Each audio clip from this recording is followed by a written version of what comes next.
Hakimiyyətə gəldiyində ölkəsinin qərb torpaqları Osmanlılar tərəfindən işğal edilmiş, ölkə müxtəlif qızılbaş tayfalarının iç müharibələri ilə bölünmüş, həzmərzik dövləti parçalamışdı. Şərqdə isə özbəklər daim hücumlar edərək Səfəvi dövlətinin şərq qütublarını təhdid edirdilər.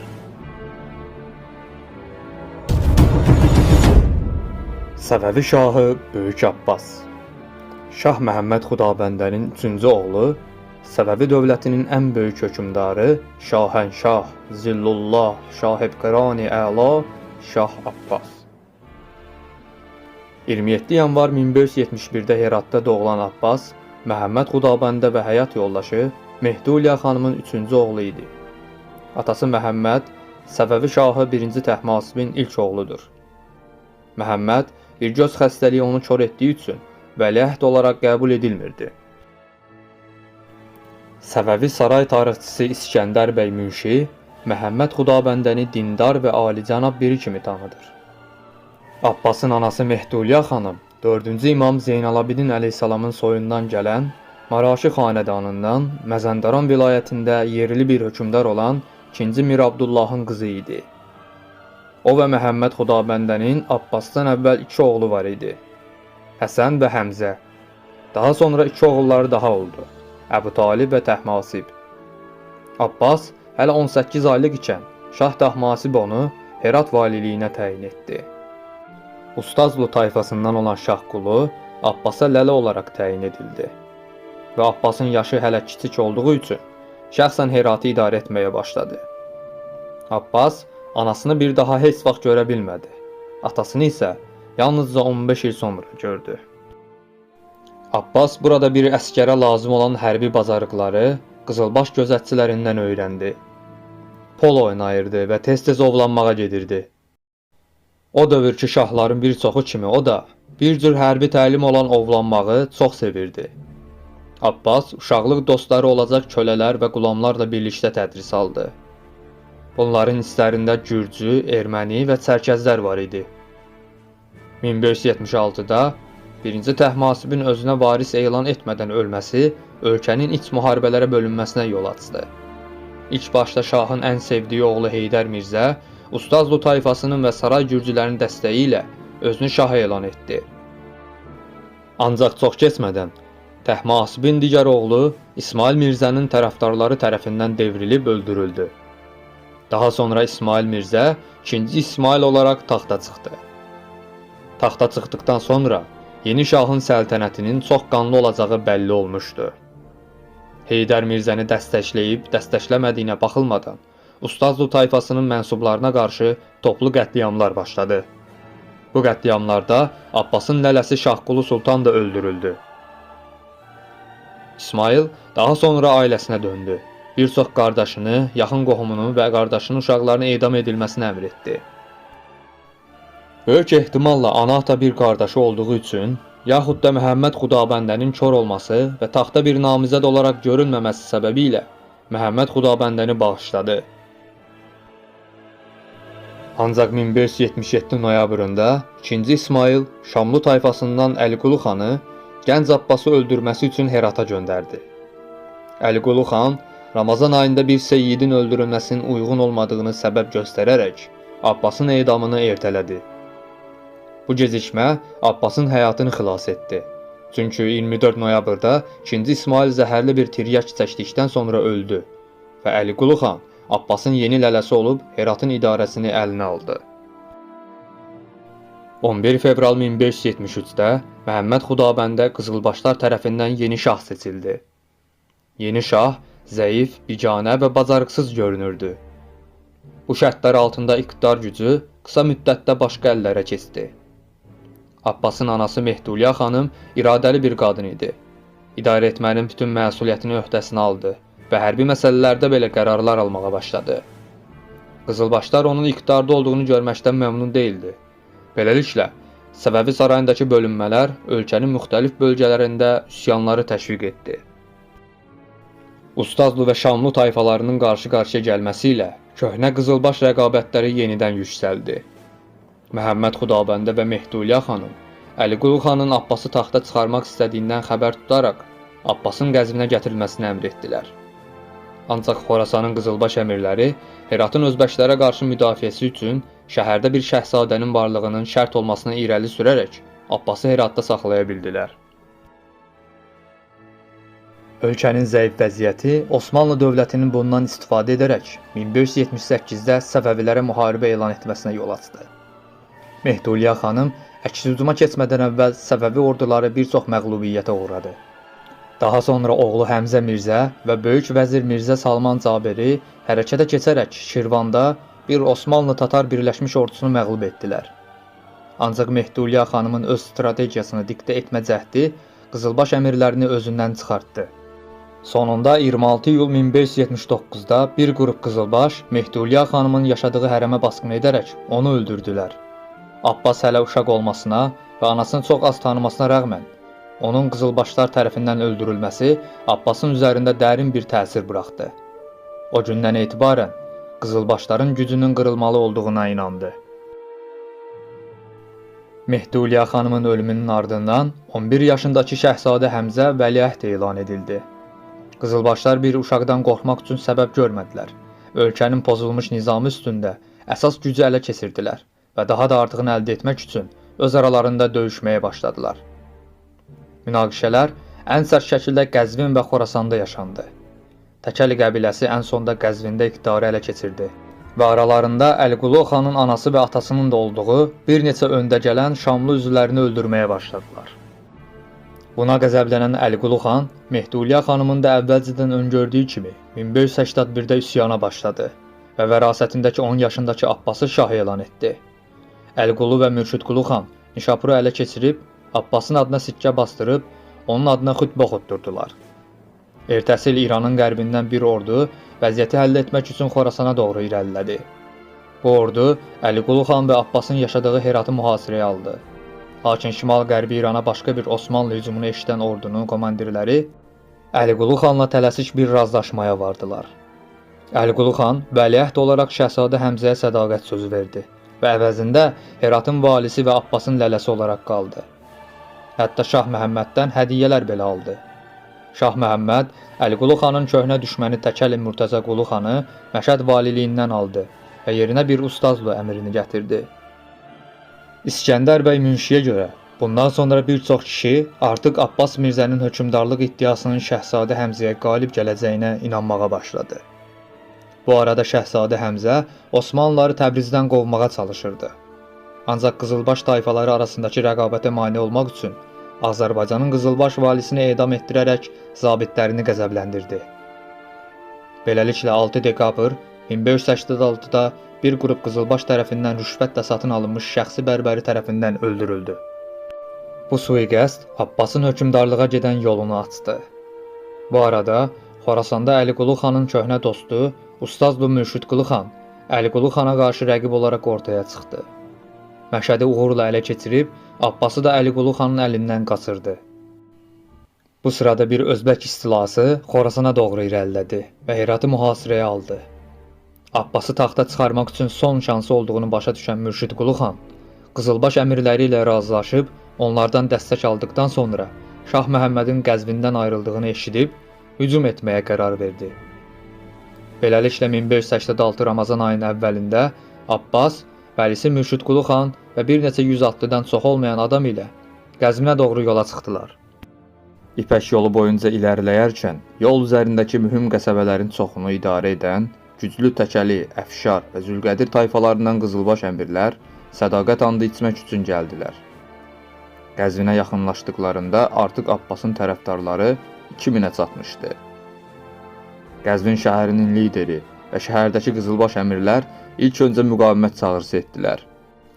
Ancaq döyüş istəməyən Qəzvin əhalisinin küçələrə axışması və 1587 ilinin sentyabr ayı sonlarında Mürşidqulu xanın yanında paytaxta gələn Abbasa dəstəklərini bildirmələri üzərinə təslim oldular. Məhəmməd Xudabəndə və varisi Əbu Talib Mirzə və onun Ustazlı və Şamlı əmirlərindən ibarət ətrafı 300 kilometr uzaqda Qum şəhərində düşərgə qurmuşdu. Xəbər onlara çatanda şahı və onun varisini Abbas Mirzə adına tərk etməyə qərar verdilər. Məhəmməd Xudabəndə taxtdan çəkilməyə razı oldu. 1 oktyabr 1588-də Qəzvin sarayında təşkil edilən tactaxma mərasimində öz tacını 1-ci Abbas olaraq taxta çıxan 17 yaşındakı oğlunun başına qoydu. Mürşidqulu xan isə onun vəkili təyin edildi.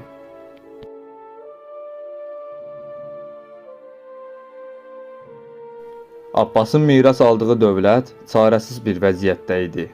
Osmanlılar qərbdə və şimal-qərbdə Təbriz daxil geniş torpaqları ələ keçirmiş, Özbəklər isə şimal-şərqdə Xorasanın yarısını işğal etmişdi. Qızılbaşlar isə 1579-da Mehduliya xanımı və 1583-də Böyük vəzir Mirzə Salman Cabirini öldürərək dövləti istədikləri kimi idarə etməyə çalışmışdırlar. Abbas ilk öncə anasının qatilləri ilə hesablaşdı. Sui-qəsdin başçılarından 3-ünü edam etdi, digər 4-ünü isə sürgünə göndərdi. Bir sonraki işi özünü Mürşidqulu xanın gücündən xilas etmək idi. Mürşidqulu xan hökumətdəki vəzifələri öz dostları arasında bölməyə başladı və Şah Abbası yavaş-yavaş saraya həbs etdi. Bu sırada Özbəklər Xorasanın işğalına davam edirdilər. Abbas Heratda köhnə dostu Əliqulu xan Şamlunun mühasirəyə düşdüyünü eşitdikdə Mürşidqulu xana hərəkətə keçməsi üçün yalvardı. Lakin Mürşidqulu xan rəqibindən qorxduğu üçün Heratın düşdüyü və Özbəklərin bütün əhalini qətl etdiyi xəbəri gələnə qədər heç bir şey etmədi. Bütün bunlar baş verəndən sonra Xorasana səfərə çıxdı. Ancaq gənc Şah Abbas Əliqulu xanın ölümünün qisasını almağı qərarı aldı və 23 iyul 1589-da bir ziyafətin ardından 4 qızılbaş liderinə Mürşidqulunu öldürməsi üçün əmr verdi. Mürşidqulunun ölməsindən sonra Şah Abbas artıq dövləti şəxsən idarə edə biləcəkdi. Şah Abbas yadelli işğalçılarla qarşılaşmadan əvvəl ölkəsində nizam-intizamı yenidən bərpa etməyə qərar verdi. Bu məqsədlə 1590-da Osmanlılarla İstanbul müqaviləsi olaraq bilinən təhqir edici bir sülhü imzalamağa məcbur oldu. Bu sülh müqaviləsinə görə Osmanlı müharibədə əldə etdiyi bütün əraziləri əlində saxlayırdı. Bunların içində Şirvan, Gəncə, Qarabağ, Gürcüstan, Dağıstan, Azərbaycan, Luristan və Kürdistanın bir hissəsi var idi. Bu alçaldıcı müqavilə köhnə paytaxt Təbrizi belə Osmanlıların ixtiyarına buraxdı.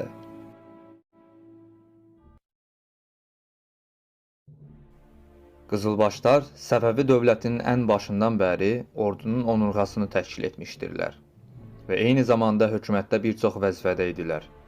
Nəticə olaraq xanədanlığın ilk günlərində aktiv güc Qızılbaşların əlində idi və şahları çox zaman gücsüz hala salırdılar.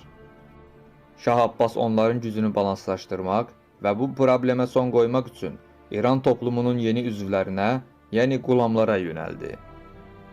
Şah Abbas yeni gətirilən bu kölələrdən tamamı hökumət tərəfindən maliyyələşdirilən sayları 37 minə çatan qulam ordusu qurdu. Bu artıq Səfəvilərdə hərbi inhizara sahib olmadıqları üçün Qızılbaşların hökumətdə sahib olduqları gücü mühüm dərəcədə azaltdı. Qonşu Osmanlı İmperiyasının yeniçərilər kimi bu qulamların da əksəriyyəti fəth və kölə ticarəti ilə İrana kütləvi şəkildə gətirilmiş, din dəyişdirib İslama keçmiş olan Gürcülər, Çərkəzlər və Ermənilərdən ibarət idi. Bunlar həmçinin sarayda və mülki idarə etmədə xidmət edirdilər. Şah Abbasın hakimiyyəti altında bu yeni qruplaşma ölkənin ayrılmaz bir parçası halına gəldi və mühüm hökumət vəzifələrində xidmət etməyə başladılar. İlk olaraq 2-ci Səfəvi şahı 1-ci Təhmasib öz dövlətinə və qonşu Osmanlıya baxaraq dövlətə təhlükə yaradan qrupların ləğv edilməsinə çalışmışdı. Bu səbəblə Şah Təhmasib 1540 ilə 1555 illəri arasında Qafqaza bir neçə səfər təşkil edərək əsgərlərinə döyüş təcrübəsi qazandırdı və çox sayda xristian, çərkəz və gürcü kölələr ələ keçirdi. Bu kölələr Səfəvi hərbi qulam sisteminin təməlini yaradacaqdı. Bu kölələr yaradılmasında və istifadə edilməsində qonşu Osmanlı İmperatorluğunun yeniçərilərinə bənzər bir rol oynayacaqdılar. Bu qədər çox sayda gəlmələri toplumda Qafqazlardan ibarət yeni bir qruplaşmanın yaranmasına yol açdı. Hər nə qədər ilk kölə əsgərlər Şah Abbasın hökmdarlığına qədər təşkilatlanmasalar belə, Şah Təhmasibin dövründə Qafqazlılar xanədan ailəsinin, hərəmin, mülki və hərbi idarənin mühüm üzvləri halına gəlmişdilər. Babasının yolunu uğurla davam etdirən Şah Abbas toplumdakı Qafqazlıları təşviq etməyə qərar verdi. Çünki iqtidarını qızılbaşlara qəbul etdirməsi halında mütləq hökmdarlığını möhkəmləndirəcəkdi. Sadəcə Şah Abbasın hökmdarlığı dövründə 200 minə yaxın gürcü, 10 minlərlə çərkəz və təxminən 300 min erməninin Qafqazdan İrana köçürüldüyü təxmin edilir. Bunlar qulamlar ordusu daxil olmaqla dövlətin yüksək səviyyəli vəzifələrində xidmət göstərirdilər. Qafqazdan sürgün edilənlərin bir çoxu da İranın müxtəlif bölgələrinə yerləşərək sənətkar, fermer, tacir, əskər, general, vali və kəndli halına gəldi. Qulam ordusunun adı isə Qulamani Xasse-i Şərifə, yəni tacın qulluqçuları olaraq adlanırdı. Təhmasib dövründə sayları bir neçə yüz nəfərdən ibarət olan qulam əskərləri indi 40 min nəfərə yaxın bir ordu idilər. Şah Abbas daha sonra Qızılbaş vilayət valilərinin saylarını azaltdı və Qızılbaş valilərini sistematik olaraq başqa bölgələrə köçürdərək yerli xalqla bağlarını qopartdı və güclərini azaltdı. Onların yerini isə şaha bağlı qulamlar aldı. 1595 ilinə gəlindikdə bir gürcü olan Allahverdi xan Səfəvilərin ən zəngin əyalətlərindən biri olan Fars əyalətinə vali olaraq təyin edildiyində dövlətin ən güclü adamlarından biri halına gəlmişdi. Gücü bütün silahlı qüvvələrin ali komandiri olduğu 1598-də zirvəyə çatdı. Qulam sistemi sadəcə şahın rəqib qızılbaşları və İranlıları nəzarət altına almasına şərait yaratmaqla qalmadı. Eyni zamanda qısa zamanda büdcə problemlərini də həll etdi. Qızılbaş rəisləri tərəfindən idarə edilən əyalətlərin gəlirləri artıq dövlətin xəzinəsini dəstəkləyirdi. Artıq hökumət nümayəndələri vergiləri toplayıb birbaşa dövlət xəzinəsinə göndərirdilər. Hərəmdə də çərkəzlər və gürcülər sürətlə türkmən qrupların yerini aldılar və meritokratiyaya dayalı Səfəvi bürokratiyasının yaranmasında böyük rol oynadılar. Lakin Səfəvi bürokratiyası və Səfəvi dövləti sarayında sayları getdikcə artan gürcü və çərkəzlər iqtidar üçün qızılbaşlarla rəqabətə girdilər və bunun sonunda saray intriqalarına qoşuldular. Bu rəqabət şahın cariyələrinin öz oğullarını taxta çıxarmaq üçün bir-birləri ilə rəqabət etməsinə şahid oldu. Bu rəqabət Şah Abbas və xələfləri dövründə daha da artdı və xanədanı xeyli zəiflətdi. Şah Abbasın öz oğlu və vəliəhd şəhzadəsi Məhəmməd Baqir Mirzə bir neçə öndə gedən çərkəzin daxil olduğu məhkəmə intriqalarına qarışdı və bunun nəticəsində Şah Abbasın əmri ilə edam edildi. Qulam sistemi Səfəvilər dövründə dövlətin ayaqda qalmasına kömək etsə də, daha sonralar yeni kölələrin gətirilməsində çətinliklər baş göstərəcək və bu sistem öz effektini itirəcəkdi. Hər şeyə rəğmən, hökumətdəki bu üçüncü qüvvə Qacar xanədanlığının dağılmasına qədər davam edəcəkdi.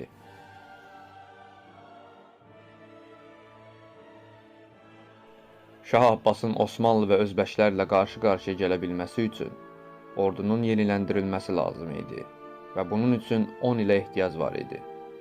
Bu dövrdə Osmanlılar və özbəklər Səfəvilərdən geniş torpaqlar aldılar. Qızılbaşlar tərəfindən təmin edilən ənənəvi feodal döyüşçülərin yanı sıra minlərlə qulamdan və çox daha az ölçüdə İranlılardan ibarət daimi bir ordu yaratdı. Yeni ordunun sədaqəti yalnızca şaha idi. Yeni ordu tüfənglər və digər silahlarla təmin edilmiş, o dövrün ən böyük süvariləri sayılan 15 minlik süvari birliyi, 12 minlik tüfəngçiyan və yenə 12 minlik topçuyan adı verilən topçu birliklərindən ibarət idi. Ayrıca Şah Abbasın Qafqaz qulamlarından ibarət şəxsi qvardiyası 3000-ə çıxarıldı. Şah Abbas bir döyüşdə 500 topu meydana çıxara biləcək qədər əlindəki top sayısını böyük ölçüdə artırdı. Sərt bir disiplin yaratdı və talan ciddi şəkildə cəzalandırıldı. Şah Abbas həmçinin bir neçə Avropalı elçinin hərbi tövsiyələrindən də yararlandı. Xüsusilə Essex qrafının elçiləri olaraq 1598-də gələn İngilis səyyahlar Antony və Robert Shirley qardaşlarından. 1600-cü ildən etibarən Səfəvi dövlət adamı Allahverdi xan Robert Shirley ilə birlikdə ordunun yenidən təşkil edilməsini öhdəsinə aldı. 1590-larda Şah Abbas İranın əyalət valilərini vəzifədən almaq üçün hərəkətə keçdi. Gilanın yerli idarəçisi əslən Zeydi şiəsi olan Əhməd xanın qızını oğlu Məhəmməd Baqir Mirzəyə istədi. Əhməd xan isə qızının yaşını bəhanə edərək qəbul etməyincə 1592-ci ildə yaxın adamı Fərhad xan Qaramanlını Gilanı istila etməyə yolladı. Əhməd xan İranın şimalında Gilanda yerləşən vassal dövlətlərdən biri olan Biyabiş hökmdarı idi. Məşhur Əlamut qalası burada yerləşirdi və bir vaxtlar asasinlər buradan fəaliyyət göstərirdilər. Səfəvi ordusunun qızılbaş olan son ali komandiri Fərhad xan buranı fəth edib Deyləmi Səfəvi dövlətinin bir parçası etdi. 1593-də Gilanın digər bir vassal dövləti Rüstəmdarın Baduspanit hökmdarı 3-cü Cihangir Şah Abbasın sarayına getdi və torpaqlarını ona təhvil verdi. Həyatının geri qalanını isə Şah Abbasın ona verdiyi Sabehdəki bir malikanədə keçirdi. 1597-də Şah Abbas Lurların Xurşidi hökmdarı Şahverdi Abbası edam etdirib buranın muxtariyyətinə son verdi.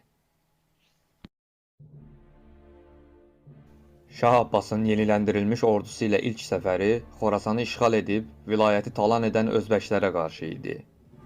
Aprel 1598-də hücuma keçdi. Əyalətin iki əsas şəhəri olan Məşəd rahatlıqla geri alındı. Ancaq özbək lideri Din Məhəmməd xan digər əsas şəhər Heratın divarları arxasında amanda idi. Abbas, böyük babası Şah 1-ci İsmailin illər öncə etdiyi kimi saxta geri çəkilmə edərək özbək ordusunu şəhərdən çıxarda bildi. 9 avqust 1598-də Özbək xanının yaralandığı və birliklərinin geri çəkildiyi qanlı bir döyüş baş verdi. Özbək xanı geri çəkilərkən öz adamları tərəfindən öldürüldü. Ancaq döyüş əsnasında Qızılbaş Fərhad xan yaralandıqdan sonra qaçmış və daha sonra qorxaqlıqla ittiham edilmişdir. Yenə də Şah Abbas onu əfv edərək Herata vali olaraq təyin etmək istəsə də, Fərhad xan bunu rədd etdi. Fərhad xanın kibirli rəftarı və xəyanət şübhəsi səbəbilə Şah Abbas onu edam etdirdi. Bundan sonra Səfəvi ordusu ali komandanlığına Qafqaz əsilli Allahverdi xan gətirildi. 1599-a gəlindiyində Şah Abbas sadəcə Herat və Məşədi fəth etməklə qalmamış, eyni zamanda Bəlxə qədər irəliləmişdi. Lakin bu qısa ömürlü bir zəfər olacaqdı. Belə ki, Xivə xanlığının yeni hökmdarı Baqi Məhəmməd xanın Bəlxi geri almağa çalışması və Şah Abbasın birliklərinin hələ düşmənə rəqib olmadığını başa düşməsi üzərinə sonunda bu fəthin bir qismi ilə yetinməli oldu. 1603 ilinə gəlindiyində Səfəvi topçularının çoxunun itirilməsinə rəğmən sərhədlərdə sabitlik yaranmışdı. Şah Abbasın şimal-şərq sərhədi hələlik etibarlı idi və diqqətini Osmanlılara çevirə bilərdi. Şah Abbas Xorasandan geri dönərkən paytaxtı Qəzvindən İsfahana daşıdı. 1602-ci ildə Bəhreyn hakimi Rüknəddin Məsud Portuqalların himayəsində olan Hörmüz hakimi Firuzşahdan qorunmaq üçün Şah Abbasdan kömək istədi. Şah fürsətdən istifadə edərək bu vəzifə üçün ən güvəndiyi adamı Fars hakimi Allahverdi xanı Bəhreynə göndərdi. Allahverdi xan Bəhreyni Səfəvi torpaqlarına qatdı. Bundan sonra Portuqallar və Hörmüz hakimi Firuzşahın qüvvələri Bəhreynə hücuma keçsələr də məğlub edilərək geri çəkilməyə məcbur oldular. Çünki Portuqalların Bəhreyni Səfəvilərdən almağa yetərincə gücləri yox idi.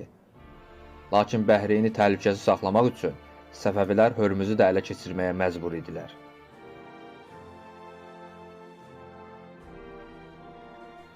Səfəvilər hələ əzəli rəqibləri Osmanlıları torpaqlarından ata bilməmişlərdi. Osmanlı səfirinin həyasız bir tələbi üzərinə Şah onu tutturub saqqalını qıxdırdıqdan sonra Konstantinopolisdəki sahibinə göndərdi. Bu əslində bir müharibə elanı idi. Şah Abbas 1603 tarixində səfər hazırlıqlarına başladı. 14 sentyabrda İsfahandan hərəkətə keçən Şah, 17 sentyabrda şimaldakı Kaşana çatdı. Bu şəkildə saraydakı Osmanlı casuslarına Azərbaycana yox, Məzəndaran üzərinə yeriyəcəyi yalanını yaydı. Buradan isə Qəzvinə yeridi. Ərdəbil və Qəzvin valiləri də birilikləri ilə birlikdə ona qatıldılar. Buradan hərəkətə keçdikdə Osmanlılar Şah Abbasın hədəfinin Təbriz olduğunu başa düşdülər. Nəhabəndi müqavimətsiz azad edən Şah Abbas 26 sentyabrda Təbrizə çatdı. Mənbələr şəhərdə Osmanlıların 5000 tüfəngçisi, 200-ə yaxın müdafiə topunun və 10 il kifayət edəcək qədər ərzağın olduğunu bildirir. Bununla birlikdə bu əsgərlərin bir qismi Səfəvilər tərəfinə keçmiş, Salmaz Sancaq bəyi Qazi bəyi cəzalandırma hərəkatına qatılmaq üzrə Təbriz xaricində idi. Osmanlı birliklərinin 1585-də Təbrizi işğal etmələrindən bəri şəhər böyük dağıntıya uğramış, əhalinin böyük bir hissəsi şəhərdən köçmüşdü. Zaman içərisində sabitliyin yaranması ilə birlikdə onların bir hissəsi geri dönsə də, yerli xalqın əksəriyyətini təşkil edən Azərilərin şiə simvolları işlətmələri qadağan edilmişdi. Səfəvi ordusunun gəlişindən xəbərdar olan yerli xalq şiəliyi simvolizə edən çalmalarını taxdılar. Xalqın coşqusunu fərq edən Osmanlı qarnizonu qalaya çəkilməyə başladı. Şah Abbas əvvəlcə xüsusi təlimli əsgərlərindən bəzilərini tacir qiyafəsində şəhərə sızdıra bildi. Bu əsgərlər qaladakı qarnizonun xəbəri olmadan şəhərdəki gözətçiləri öldürdülər. Daha sonra bu əsgərlər qalanın qapılarını açaraq Şah Abbasın 6000'lik seçkin birliklərinin hücumuna şərait yaratdılar.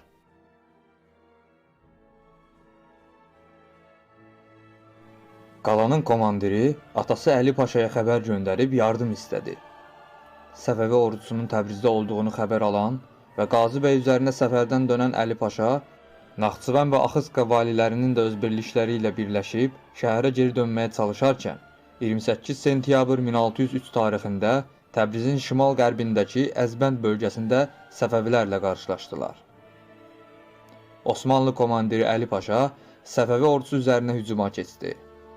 Lakin bu hücum Səfəvilər tərəfindən geri püskürtüldü.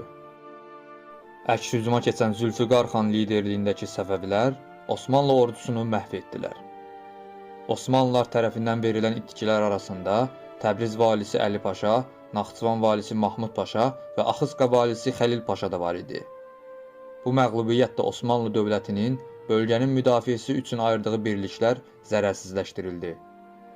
Məğlub edilən birliklərin arasında Axıska və Naxçıvan vilayətlərinin müdafiəsindən məsul əsgərlər də olduğu üçün həmin bölgələrdə müdafiəsiz qalmış oldu. Bu qələbə nəticəsində Təbrizdəki qarnizona yardım gəlmə ehtimalı qalmadı və 21 oktyabr 1603-də 30 günlük mühasirədən sonra Osmanlılar təslim oldular. Yerli Azəri xalqı 1585 işğalında dağıdılan Təbrizin qisasını almaq üçün Osmanlı əsgərlərini öldürüb başlarını nizələrə taxdılar. Bu qələbə Səfəvi dövlətinin qurucusu Şah İsmailin tac taxtığı və dövlətin ilk paytaxtı olan şəhərin azad edilməsindən dolayı Səfəvi şəhərlərində böyük sevinç yaratdı. Şah Abbas daha sonra İranın qərbindəki torpaqlarını geri alıb, Ordubad, Culfa, Maku, Salmaz, Xoy, Marağa, Naxçıvan və Cavanşiri də rahatlıqla ələ keçirdi. Şah Abbas daha sonra Osmanlı birliklərinin toplandığı Qafqazdakı əsas qalalarından biri halına gəlmiş Rəvanı mühasirəyə almaq üçün yola çıxdı. Nəhayət, iyun 1604-də Rəvan işğaldan azad edildi. Bununla birlikdə Osmanlılar Qafqazların dəstəyini itirmiş oldu. Osmanlılar bu məğlubiyyətdən sonra Sinan Paşa rəhbərliyində yenidən yürüşə başlayarkən Şah Abbas Qars qalasını ələ keçirdi. Sinan Paşanın qışı burada keçirmək istədiyini öyrənən Şah, Qars ilə Ərzurum arasındakı bölgələrin yox edilməsini və əksəriyyəti erməni olan əhalinin dərhal toplu olaraq köçürülməsini əmr etdi. Noyabr 1604-də Sinan Paşa Səfəvilərin boşaltdığı Qarsı çatdı. Şirvana doğru irəliləmək istəsə də, zabitləri onu Araz çayından cənuba irəliləməyə razı saldılar. Bir müddət Səfəviləri təqibə davam etsə də, baş verən ərzaq qıtlığı səbəbindən və əlavə dəstək birliklərinin gəlməsini gözləyərək qış kampını Van'da qurdu. Səfəvi agentləri Sinan Paşanın qərarını Şah Abbasa çatdırdı və Şah əlavə dəstək qüvvələri gəlmədən dərhal ali komandir Allahverdi xana Van şəhərinə hücum əmri verdi. Allahverdi xan Van'a çatdığında qalanın çölündə bir Kürd birliyini, içəridə isə Osmanlı ordusunu məğlub etdi. Sinan Paşa İraqa çəkilməli oldu. Allahverdi xan Osmanlıların kəsilmiş başları ilə Şah Abbasın yanına qayıtdı. Bunlar daha sonra şahın ziyarəti sırasında Çaldıran döyüş meydanında paradda sərgiləndi. Burası Şah Abbasın böyük babası olan ilk Səfəvi hökmdarı 1. İsmailin 1514-də Osmanlılara məğlub olduğu yerdir. 1604-cü ildə Şah Abbas Qaxeti çarı 2. Aleksandra Şirvandakı Osmanlı qüvvələrinə qarşı vuruşmasını əmr etdi. Lakin 2. Aleksandrın müharibəyə girməkdə istəksiz olması səbəbilə Aleksandrın İsfahanda böyümüş və müsəlmanlıq qəbul etmiş oğlu Konstantini güclü bir qızılbaş birliyi ilə birlikdə Qaxetiyə göndərdi və atası və qardaşı tərəfindən Gürcüstanda qarşılandılar. 12 mart 1605-də müzakirələr sırasında münaqişə yarandı və Konstantin atası Aleksandr və qardaşı Georgini öldürüb özünü Qaxetiyə çarı elan etdi. Lakin Konstantinin ölmüş qardaşı 1. Davidin dul arvadı Ketevan tərəfindən Konstantinə qarşı üsyan başladıldı. Konstantin üsyancı zadəganlardan bəzilərini rüşvətlə yanına çəkə bildi və daha sonra Qaxeti qızılbaş ordusunu idarə edərək Şamaxıya Osmanlı qüvvələri üzərinə yeridi. Lakin uzun sürən Şamaxı mühasirəsində Qaxetiyalı əsgərlər üsyan etdikdə Konstantin geri çəkilməli oldu. 22 noyabr 1605-də Konstantin üsyançılara qarşı döyüşdə məğlub olub öldürüldü. Üsyançı zadəganlar və Ketevan Şah Abbasa elçilər göndərib, Şah Abbasın Ketevanın oğlu Teymurazı Qaxetiya kralı olaraq təsdiqləməsi qarşılığında Şaha sədaqət sözü verdilər. Şah Abbas Osmanlılara qarşı müharibə ilə məşğul olduğu üçün Teymurazı Qaxetiya çarı olaraq təyin etməyə məcbur oldu. Həmçinin 2. Ularsabı da Kartli çarı olaraq təyin edib, ikisini də Gürcüstana göndərdi. Osmanlı tərəfində isə Sinan Paşa güclü ehtiyat qüvvələri aldıqdan sonra Azərbaycana doğru hərəkət etdi. Sinan Paşanın ordusu Səfəvilərdən təxminən 2 dəfə böyük idi. Hücumun riskli olduğunu bilən Şah, Osmanlı ordusunun yürüyüş yolu üstündəki bütün insanları və ərzağı başqa ərazilərə daşıtdıraraq Osmanlıları ruhdan salmağa çalışdı. Şahın planı Osmanlı ordusunu Təbrizə qədər döyüşmədən zəiflətmək və Təbrizi mühasirəyə alarkən arxa dəstək xəttlərini kəsib Təbriz qalasından və arxalarından 2 tərəfli hücum ilə məhv etmək idi. Lakin iki ordu planların əksinə 9 sentyabr 1605 tarixində Urmiya gölünün şərqində Təbrizdən 40 km şimal-qərbdəki Sufiyanda qarşı-qarşıya gəldilər. Şah Abbas ordusunun mərkəzində ikən Allahverdi xan ordudan ayrı bir şəkildə yerləşmişdi. Osmanlı öncü qüvvələri bir təpə üstündə Səfəvi Karçakay bəyin rəhbərliyi altındakı birlikləri gördülər.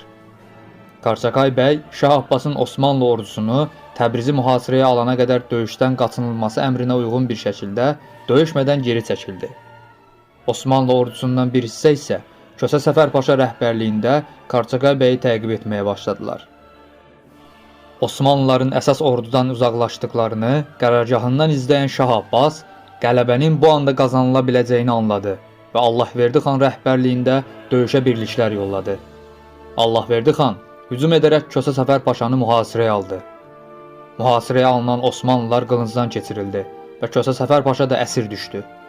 Daha sonra əsas Osmanlı ordusu üzərinə hücuma keçən Şah Abbas rəhbərliyindəki Səfəvi ordusu Osmanlıları ağır məğlubiyyətə uğratdılar. Sinan Paşa ordu ağırlıqlarını buraxaraq geri çəkildi. Osmanlı qərargahı Səfəvilərin əlinə keçdi. Tarixçi Pəçəvi Osmanlı ordusunun düşməndən 2 dəfə çox olmasına rəğmən məğlub olmasını misli görünməmiş və utanılacaq ifadələri ilə təsvir edir. Çünki Osmanlılar indiyədək dəfələrlə məğlub olsalar da, daha əvvəl nə qərbdə, nə şərqdə bu cür məğlubiyyət yaşamamışdılar.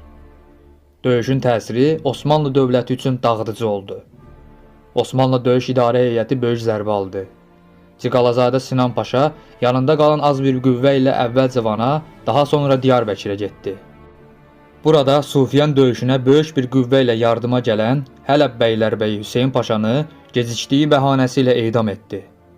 Sinan Paşanın özü də bir müddət sonra fevral 1606-da həyatını itirdi. 1605 ilinin axırlarında isə Şah Abbas Araz çayını keçərək Gəncəyə hücum etdi. 6 ay davam edən mühasirədən sonra Gəncə qalası ələ keçirildi. Gəncə ələ keçirildikdən sonra Tiflisə doğru hücum edildi və orada ələ keçirildi. Bundan sonra Şah Abbasın qoşunları Lori, Basar Keçər, Gürcüstan və Kabardiya-Balkarı ələ keçirir. 1606-cı ilin qışında Şirvan azad edildi. Bu zaman Dərbənd və Bakıda əhali Osmanlı əleyhinə üsyana qalxıb, adı çəkilən şəhərləri ələ keçirib Səfəvilərə təslim etdilər. 16 iyun 1609-da Taşiskari döyüşündə Georgi Sakadze, bir digər adı ilə Murad bəy rəhbərliyində Gürcülər Osmanlıları məğlub etdilər. 1610-cu ildə 90 yaşlı Murad Paşa rəhbərliyində Osmanlı ordusu Təbrizə yürüşə başladı. Şah Abbas dərhal yandırılmış torpaq siyasətinin tətbiq edilməsini əmr etdi. Təbriz yaxınlığında qızılbaşlarla baş tutan toqquşmalardan və qışın yaxınlaşmasından sonra Osmanlı ordusu Diyarbəkirə geri çəkildi.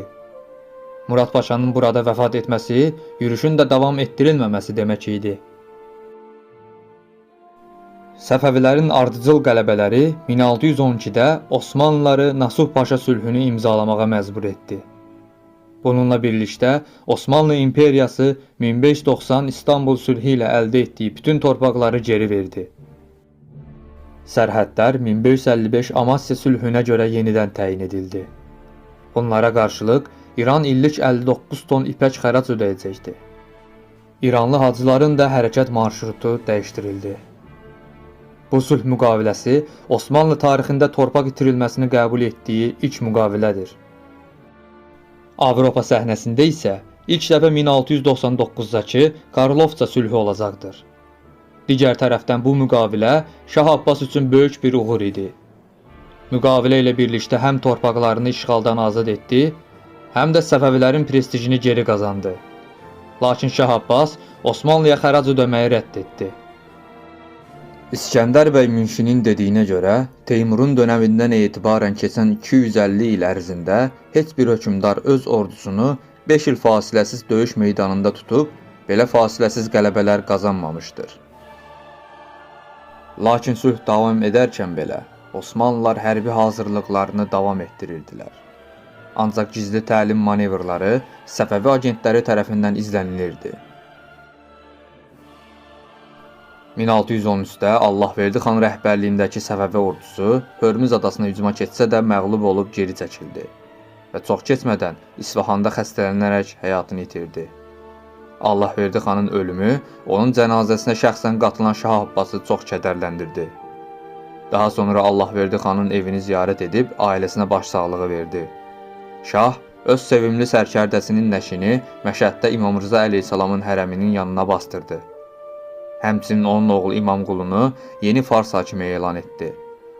Bir il sonra Allahverdi xanın oğlu İmamqulu xan İran sahilindəki Gemburun limanındakı Portuqaliya varlığına son qoydu. 1614-də Şah Abbas üsyankar Gürcüstan çarları üzərinə hücuma keçdi. Şah bir il əvvəl Teymuraz və 2-ci Luarsabı Məzəndarana ova dəvət etdikdə, onlar bu dəvəti qəbul etməyərək şaha üsyan etmişdilər. Şah Abbas bölgəni rahatlıqla işğal etdi və 2 Gürcü kralı Osmanlı vassalı İmiretiyaya sığındı. İskəndər bəy Münşinin bildirdiyinə görə, Şah Abbas 2 qulamının üsyanına çox qəzəblənmişdi. 30.000 Kaxetiyalını İrana sürgün etdi. Kartli taxtına 7-ci Baqratı, Kaxeti taxtına isə İmiretiyalı 2-ci Aleksandrın nəvəsi Kaxetiyalı Jesseni, bir digər adı ilə İsa xanı təyin etdi. İsa xan İsfahandakı sarayda böyümüş, müsəlmanlığı qəbul etmiş, şaha sadiq biri olaraq görülürdü. Şah Böyük Abbas qaçaq Gürcü çarlarını təslim etməmələri təqdirdə İmiretiyanı yerlə bir etməklə hədələdi. Lakin Osmanlı himayəsindəki İmiretiya çarı 3-cü Georgi, Meqreliya və Quriya hökmdarları ilə ittifaq quraraq şahın təklifini rədd etdi. Ancaq 2-ci Luarsab Kartlinin daha çox dağıntıya məruz qalmaması üçün şaha təslim oldu. Şah Abbas başlanğıcda ona yaxşı davransa da, 2-ci Luarsab və Teymurazın Osmanlılara ittifaq təklif etdiklərini öyrəndikdə Luarsabı həbs etdi. 1615 ilinin əvvəlində Şah Abbas Vəliəhd şəhzadəsi Məhəmməd Baqir Mirzə ilə bağlı mühüm bir qərar verməli oldu. 1614-dəki Gürcüstan səfəri sırasında şahın yanında ən böyük oğlu və vəliəhdi olan Məhəmməd Baqir Mirzə də var idi. Məhəmməd Baqir Mirzə 15 sentyabr 1587-də şahın çərkəz cariyələrindən ya da İmeretiya çarı 4-cü Baqratın qızı Fəxricihan Begümün oğlu olaraq dünyaya gəldi. Şahın 5 oğlundan ikisi erkən yaşda həyatını itirmişdi. Lakin 3 oğlu daha həyatda olduğu üçün Səfəvi xanədanı güvəndə idi. Qərbdə Safi Mirzə olaraq da bilinən Vəlih Şəhzadə Məhəmməd Baqirin atası ilə arası yaxşı idi. Lakin Gürcüstan səfəri zamanı şah mühüm bir şəxsiyyət olan Fərhad bəy Çərkəz ilə birlikdə ona qarşı planlar içində olduğunu eşitdi. Qısa bir müddət sonra Məhəmməd Baqir Mirzə ov sırasında şahın nizəsini heyvana vurmadan onu qabaqlayıb donuzu öldürərək protokolu pozdu. Bu şahı şübhələrini doğru olduğuna inandırdı və melankolizmə tutuldu. Artıq oğullarından heç birinə güvənmirdi. 1615-də Məhəmmədi öldürməkdən başqa çarəsi olmadığına qərar verdi. Bu zaman aralığında daha nələrin baş verdiyini bilmirik.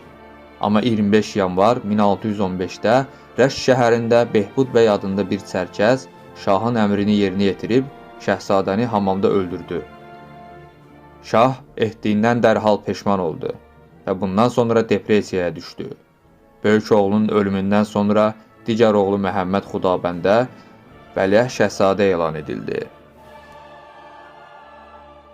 Gürcüstanda isə Teymuraz 1615-də Osmanlıların yenidən Səfəvilərə müharibə elan etməsindən yararlanaraq yenidən Şərqi Gürcüstana qayıtdı və buradakı Səfəvi birliyini məğlub edib İsa xanı öldürdü. 1616-cı ilin aprelində Öküz Mehmet Paşa rəhbərliyindəki Osmanlı ordusu Ərzurumdan Səfəvi torpaqları üzərinə səfərə başladı. Qarsa gələn Mehmet Paşa buranın qalasını möhkəmləndirib İrəvan üzərinə yeridi. Şəhərə çatan Mehmet Paşa buranı mühasirəyə alsa da Səfəvilərin ağır müqaviməti ilə qarşılaşdılar. Osmanlı ordusu həm qızılbaşların qəfil hücumlarından, həm də soyuqdan böyük itkilərə məruz qaldılar. Şəhəri ala bilməyəcəyini başa düşən Mehmet Paşa mühasirəni dayandırıb Ərzuruma geri çəkildi. 17 noyabr 1616-da Mehmet Paşa vəzifəsindən alınıb yerinə damad Xəlil Paşa gətirildi. Osmanlı ordusu geriyə çəkildikdən sonra Şah Abbas Teymurazı məğlub etmək üçün Əliqulu xan rəhbərliyində Qızılbaş qoşunu göndərdi. Lakin Tisit Samuri döyüşündə Əliqulu xan Teymuraz tərəfindən məğlub edildi.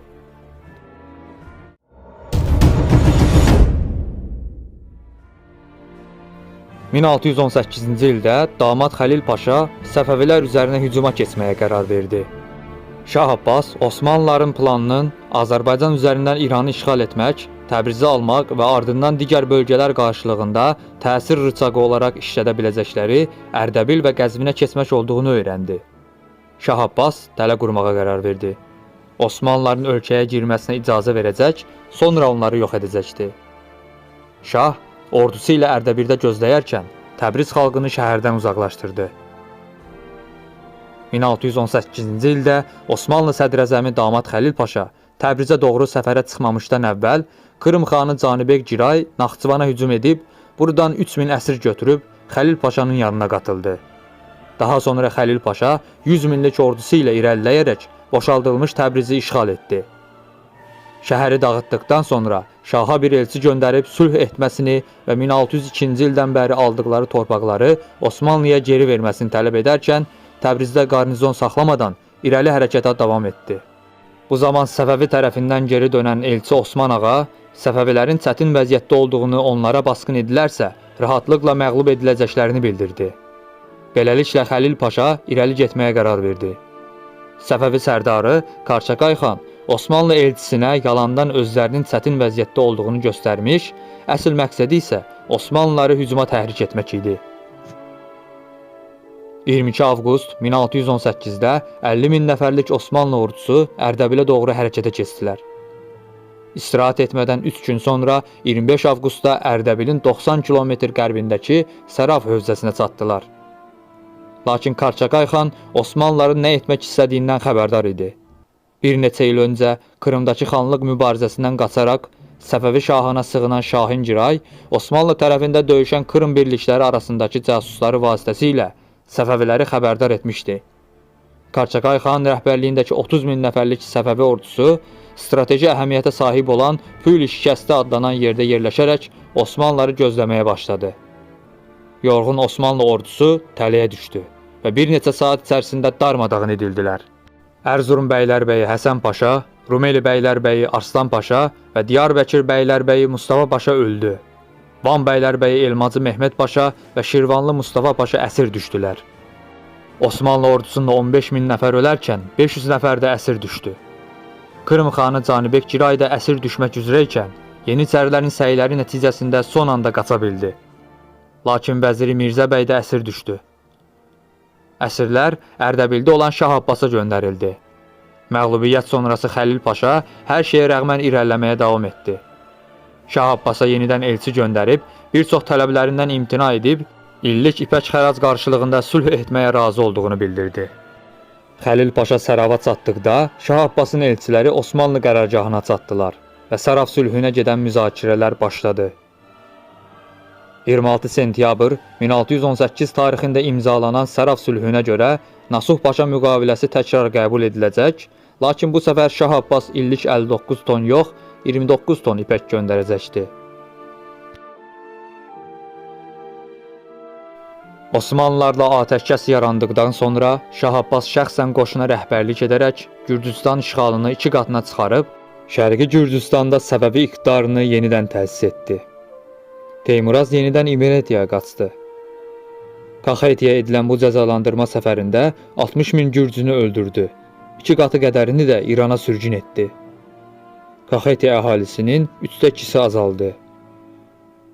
1619-da Şah Abbas 7-ci Bağratın ölümündən sonra onun oğlu 2-ci Simonu Kartliçarı təyin etdi və öz valilərini də Kartlinin üsyan içində olan bölgələrini idarə etməsi üçün vəzifələndirdi.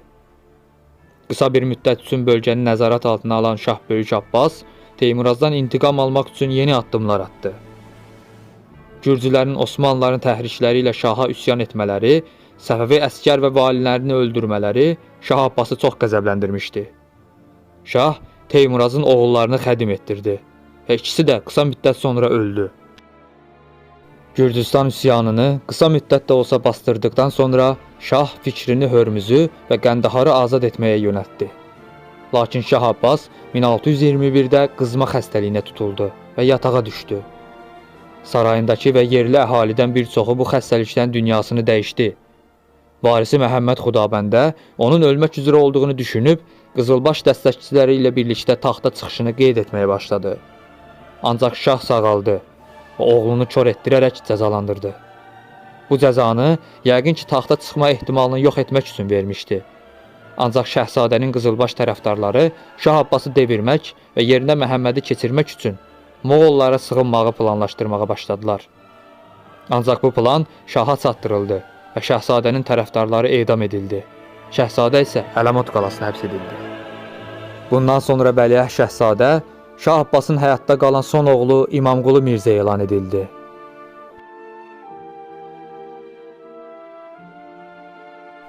Qəndahar şəhəri dəfələrlə Moğollar ilə Səfəvilər arasında əl dəyişdirmiş, nəhayət Moğol şahı Humayun tərəfindən Şah Təhmasibə ona hakimiyyətini geri qaytarması müqabilində hədiyyə etmişdir. Lakin çox keçmədən Moğollar yenidən şəhəri ələ keçirmişdi. Şah Abbas hakimiyyətə gəldikdən sonra dəfələrlə şəhərin geri qaytarılması üçün Moğollarla diplomatik səylər göstərsə də, istədiyi nəticəni ala bilməmişdir.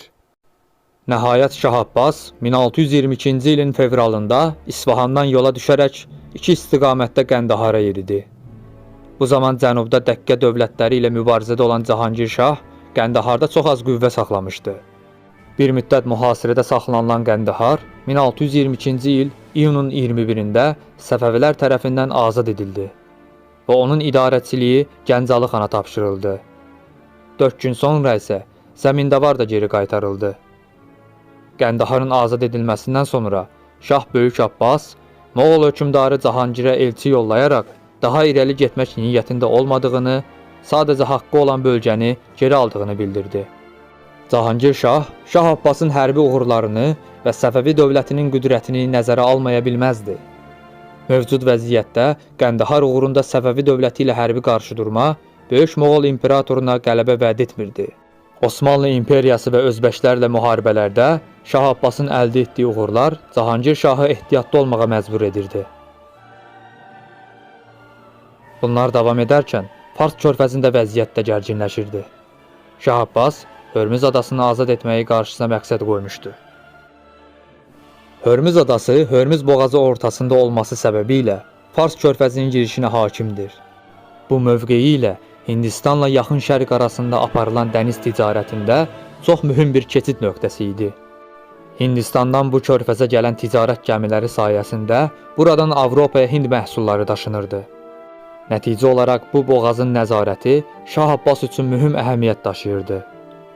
1507-ci ildə adanı ələ keçirən Portuqaliyalılar Hörmüz adasına nəzarət edərək böyük gəlir qazanırdılar. Şah Abbas 1600-lərin əvvəlində adanı Portuqaliyadan almağı planlasa da, Osmanlı təhlükəsi ucbatından hərəkətə keçə bilməmişdir. 1613-də Allahverdi xan buraya hücuma keçsə də məğlub olmuşdu. Şah Abbasın Hörmüz adasına hücum edə biləcək qədər güclü donanması yox idi. Bu vaxtlar İngilislərin Hind okeanı ticarətinə girməyə başlaması bir fürsət idi. Şah İngilislərlə Portuqalların mübarizəsindən faydalanmaq istəyirdi. 1621-ci il dekabrın 26-sında Ost-Hind şirkəti və Şah Abbas arasında müqavilə imzalanmışdı. Müqavilənin şərtlərinə görə ələ keçirilən bütün qənimətlər eyni miqdarda bölünəcək, Hörmüz adasına hücum eyni anda olacaq, adanın gömrük qazancları eyni olaraq bölünəcək, döyüşdən sonra xristian əsirlər ingilislərə, müsəlman əsirlər isə Səfəvilərə veriləcəkdi. Döyüş xərclərini hər iki tərəf bərabər miqdarda qarşılayacaq və İngiltərədən edilən ixalatdan gömrük vergisi alınmayacaqdı. 1622-ci ildə İmamqulu xan 3000 əsgər ilə qurudan, İngilislər isə sudan hücuma başladılar. Müttəfiqlər Portuqallar üçün ərzaq və su qaynağı olan Keşm adasını tutdular. 9 fevral 1622-ci ildə İngilislər Hörmüz adasının qarşısına dəmir atdılar. Bəndər Abbasdan İngilis gəmiləri ilə daşınan Səfəvi əsgərlərinə İmamqulu xan və Şahqulu bəy başçılıq edirdilər. Qızılbaşlar top atəşinin dəstəyi ilə Hörmüz qalasını mühasirəyə aldılar. Aprelin 9-da qalanın hasarları dağıdıldı. Davam gətirə bilməyəcəyini görən Portuqallar avqustun 23-də qalanı təslim etdilər. İmamqulu xan qalaya 200 nəfərlik bir birlik yerləşdirdi. Bununla da bir əsr işğal altında olan Hörmüz yenidən Səfəvi dövlətinin tərkibinə qatıldı. Adanın işğalından sonra Şah Abbas ingilislərə verməli olduğu imtiyazları onlara verməsə də İngilis və Holland tacirlərin adada ticarət aparmalarına şərait yaratmışdır. İngilislərin ələ keçirdiyi qənimətlər də Səfəvilər tərəfindən ucuz qiymətə geri alındı. Hörmüzün azad olunmasından sonra onun qarşısında yerləşən Gemburun limanının adı dəyişdirilərək Bəndər Abbas adlandırıldı və liman genişləndirilərək inkişaf etdirildi.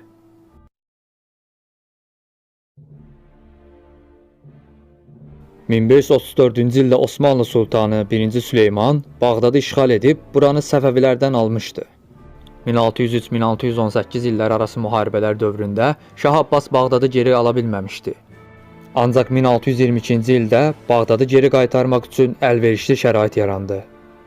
Belə ki, bu zaman Osmanlıda Sultan II. Osman Yeniçərilər tərəfindən taxtdan indirilib, qəddarcasına öldürülmüş, yerinə isə dəli sayılan əmisi Mustafa taxta çıxarılmış. Lakin 1 il 3 ay sonra o da devrilib yerinə 12 yaşlı Murad Sultan elan edilmişdir. Lakin II. Osmanın qəddarcasına öldürülməsi xalq arasında hiddətə səbəb olmuş və Anadoluda üsyanlar baş vermişdi. Bu üsyanlardan biri də Bağdadda Bəkir Subaşı tərəfindən baş verdi. Ona qarşı Diyarbəkir hakimi Hafiz Əhməd Paşa göndərildi. Əhməd Paşa böyük ordu ilə Bağdada doğru yürüşə başladı. Əhməd Paşanın Bağdadı mühasirəyə alması üstünə Bəkir Subaşı çarəni Səfəvilərin Luristan valisi Qasım xandan kömək istəməkdə tapdı. Onun göndərəcəyi bir miqdar əsgərlə Osmanlı ordusunun çəkiləcəyini güman edirdi. Lakin Qasım xana yolladığı elçi onun yerinə Şah Abbasa getməsi ilə hadisələr axarını dəyişdi. Şah Abbas dərhal hərəkətə keçərək Bağdad valiliyinə təyin edildiyini bildirən bir sənədi bəzi hədiyyələrlə birlikdə Bəkir Subaşıya göndərdi. Ardından Karçakay xanı 30 minlik bir ordu ilə Şəhribana, Safiqulu xanı da bir miqdar əsgərlə şəhərin təslim alması üçün Bağdada yolladı. Şah Abbasın özü isə səfər hazırlıqlarına başladı. Bundan xəbər tutan Hafiz Əhməd Paşa həm Bəkirin, həm də Səfəvilərin birləşmiş orduları ilə döyüşmək istəməyib geri çəkildi.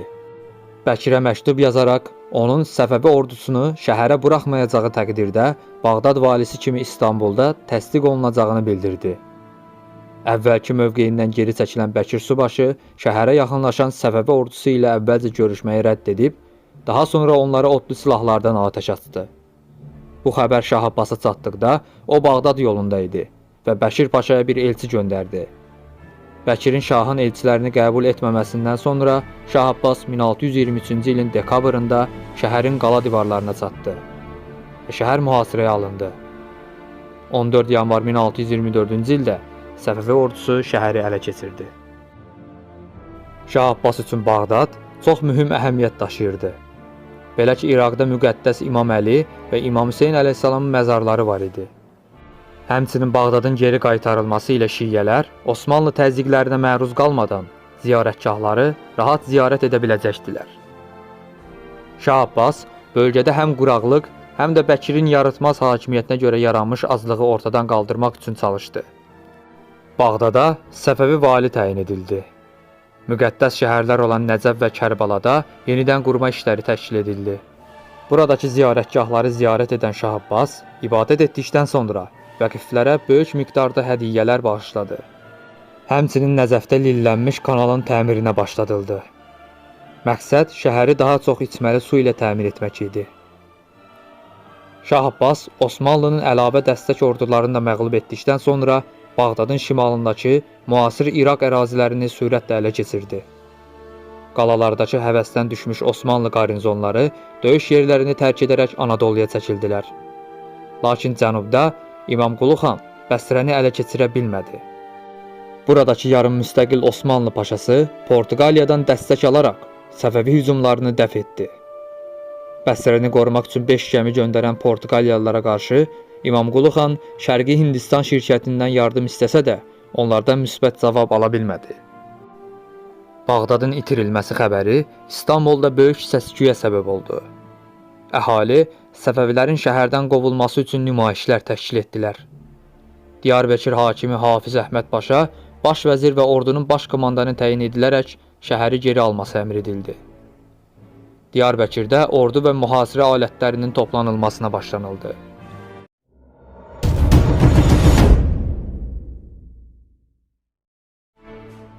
(1624-də isə şahın yanına gələn Teymurazın anası Ketevan xristianlıqdan üz döndərmədiyinə görə öldürüldü. Teymuraz Osmanlı və Rusiyadan kömək istədi. Şah Abbas İraqda Osmanlılarla məşğul ikən Kaxeti üsyanı ilə bağlı xəbərdar edildi və 1625-in başlarında Karçakay xan rəhbərliyində yenidən Gürcüstana ordu göndərməli oldu. Kaxetiyalı üsyançılar yaxalanıb öldürüldü. Səfəvi tərəfində olan Georgi Sakadze isə Karçakay xana qarşı xəyanət içərisində idi. Georgi Karçakay xanı aldadaraq onu birliklərini fərqli bölgələrə göndərməyə razı salıb, məğlub olmalarını asanlaşdırdı. Gürcülərin planına görə onlar Səfəvi ordularının dağınıq olmağından istifadə edib, Karçakay xanın olduğu əsas Səfəvi kampına hücum edəcək, Sakadze və bərabərindəkilər isə Səfəvi sərkərdələrini öldürəcəkdilər. 25 mart 1625 günü sübh vaxtında Kartli və Kaxetiya ortaq ordusu Səfəvi qərargahına hücuma keçdilər. Georgi Sakadze Karçakay xanın çadırına keçib, onun üstünə hücum çəkdi. Lakin gücü yetmədi. Bu zaman onun yardımına oğlu Avtandil gəlib, birlikdə Karçakay xanı öldürdülər. Qızılbaşlar axşama qədər döyüşsələr də məğlub oldular. Günün sonunda şiddətli və qanlı qətliamın ardından Gürcülər əzici bir qələbə qazandılar. Martkovi döyüşündəki məğlubiyyətdən sonra Gürcülər Səfəviləri Gürcüstandan çıxartdılar. Karçakay xanın Georgi Sakadzeyə güvənməsi Səfəvilər və Karçakay xan üçün qanlı sonluqla nəticələndi. Gürcülər bu qələbəni Georgi Sakadzenin etdiyi hazırlıqlara borcludur. Qələbədən sonra Teymuraz, Kartli və Kaxetiyanın ortaq çarı oldu. Lakin bütün bunlara baxmayaraq, Şah Abbasın döyüşə qatılmayan ordusu hələ döyüş hazırlıqları aparırdı. Martkobi döyüşündən sonra Şah Abbas üsyanı yatırtmaq üçün Qurcibaşı İsa xan Səfəvini göndərdi və onu Gürcüstandakı Səfəvi ordusunun komandiri elan etdi. Qafqazdakı digər valilərinə də İsa xana dəstək olmalarını əmr etdi. Şah Abbas özü isə səfəri Azərbaycanda qurduğu qərargahdan idarə edirdi. İsa xan 1625 iyununda Gürcüstan torpaqlarına girərək indiki Marneuli bölgəsində Algeti çayı yaxınlığında dayandı. Çar Teymuraz və Georgi Sakadze 20 min ordu ilə Tiflisin cənubunda yerləşmişdi. İsa xan Azərbaycan valisi Şahbəndə xanın ordusunu gözləyirdi. Buna görə də hələ hücum etməyi planlamırdı. Gürcülər isə İsa xana yeni birliklər gəlmədən hücuma keçməyə qərar verdilər. İsa xan səngərlər hazırlatmış, ön tərəfə topları, arxasında 4 sıra şəklində tüfəngçiləri yerləşdirmişdi. İsa xanın özü isə ordunun mərkəzini idarə edirdi. 1 iyul 1625 tarixində Gürcülər sübh vaxtı Səfəvi ordusu üzərinə hücuma başladılar. Topçu və tüfəngçi birliklərinə ağır itkilər verdirdilər. Ön cəbhəni qıraraq buradakı Səfəvi sərkərdəsi Əmirgünə xanı da yaraladılar. Gürcülər Qızılbaş piyada xəttlərini qırdıqdan sonra İsa xanın rəhbərliyindəki ordunun mərkəzinə böyük bir hücum başlatdılar. Hücumun təzyiqindən ötürü Səfəvi qanadları mərkəzə kömək edə bilmədilər və əsas ordudan ayrı düşdülər. Gürcü qələbəsi dəqiq olaraq görülərkən, İsa xan və şəxsi qvardiyası inadla Gürcülərin hücumunu dayandırmağa çalışırdılar.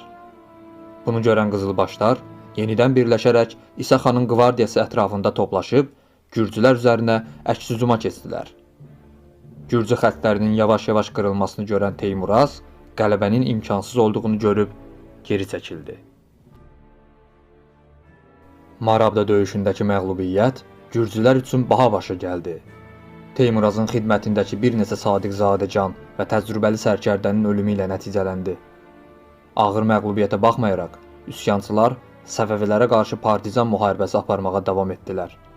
Marabda qələbəsi Səfəvi ordusu üçün də istənilən nəticəni vermədi. Ordusunun yarısını burada itirən Səfəvilər Qaxediyadakı üsyanı yatırda bilmədilər. Məğlubiyyətdən bir müddət sonra üsyançılar Azərbaycan valisi Şahbəndə xanı tələyə salıb öldürdülər. Teymuraz yoldaşları ilə birlikdə üsyanı davam etdirirdi.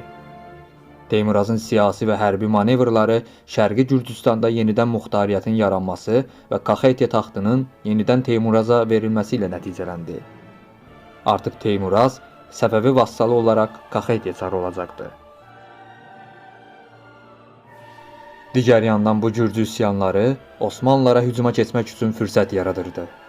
Osmanlı sərdarı Hafiz Əhməd Paşa Bağdada yürüşə başlamaq qərarına gəldi. 1625 payızında Diyarbəkirdən yürüşə başlayıb Bağdada yeridi. 10 noyabrda Bağdada çatıb buranı mühasirəyə aldı. Hafiz Əhməd Paşa Mosul və Bəsrədən top gətirilməsi üçün əmr versə də artıq gec idi. Həmçinin Osmanlı ordusu şəhəri mühasirəyə almaqla birlikdə vaxtaşırı hücumlar edən Zeynəl bəyin komandanlığındakı qızılbaşlara qarşı da döyüşməli idilər.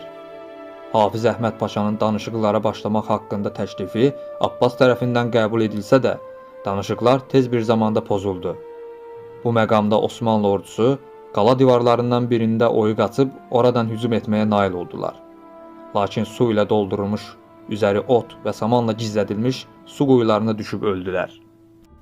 Nəhayət toplar da gəlib çatdı, lakin yetəri qədər barıt yox idi. Osmanlı komandanlığı öz düşərgəsini gücləndirmək və qalanın içindəki Qızılbaş qarnizonunu aclığa məhkum etmək qərarına gəldilər. Lakin nəticədə Qızılbaşlar Osmanlı ordusunun yeridəki tədarük xəttlərini kəsdiyinə görə onların özləri xəstəlik və aclıqdan əziyyət çəkməyə başladı. Təchizatları tamamilə tükənmək ərəfəsində Yeniçərilər qiyam qaldıraraq Hafiz Əhməd Paşanı mühasirəni dayandırmağa məcbur etdilər. Osmanlı ordusu 1626-cı ilin iyulunda öz ləvazimatlarını, yaralılarını və xəstələrini ölmə tərk edərək alçaldıcı şəkildə geri çəkilməyə başladı. Şah Abbas geri çəkilən düşmənə hücum etməməyə razı olsa da, Osmanlı qoşunları geri çəkilərkən ərəb və türk tayfaları tərəfindən aramsızca hücumlara məruz qaldılar.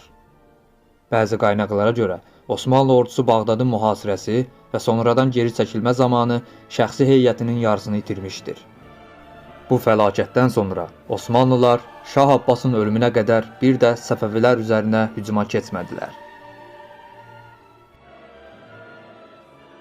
Qafqazda isə Gürcülər qısa bir müddət sonra öz aralarında ixtilafa düşdülər.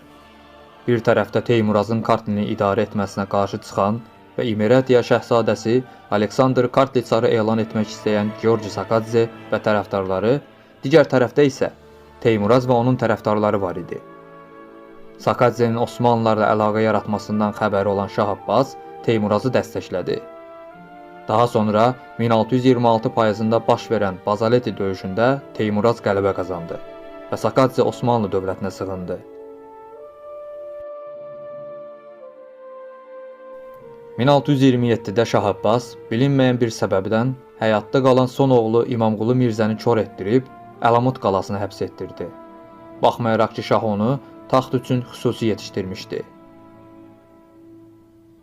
1629 yanvarın əvvəllərində şah xəstələndi və elə bu anlar qışı keçirtmək üçün Məzəndarana getməyə qərar verdi. Qızdırmasına baxmayaraq dövlət işləri ilə məşğul olmağa davam etdi. Lakin hələ özünə vəliəhd şəhzadə seçməmişdi. Artıq şahlığa namizəd ola biləcək heç bir oğlu qalmamışdı. Nəhayət, Şah Abbas gözlənilmədən atasının öldürülməsi səbəbindən ona nifrət edən nəvəsini, yəni Məhəmməd Baqir Mirzənin oğlu Sam Mirzəni vəliəhd elan etdi. Bir gün yenə ovdan qayıdan zaman Şah Abbas qızdırmaya görə yerə yıxıldı və vəziyyəti sürətlə pisləşdi. Növbəti 3-4 gün qızmalı halda yataqda qaldı. Şah Böyük Abbas 19 yanvar 1629-da gözlərini dünyaya əbədi olaraq yumdu. 57 illik ömrünün 42 ilini Səfəvi şahı olaraq keçirdən Şah Böyük Abbas parçalanmış halda götürdüyü dövlətə qızıl dövrünü yaşatdı. Böyük şahın nəşi Məzəndarandan Kaşana gətirildi. Burada bastırılıb sonsuzluğa yola salındı.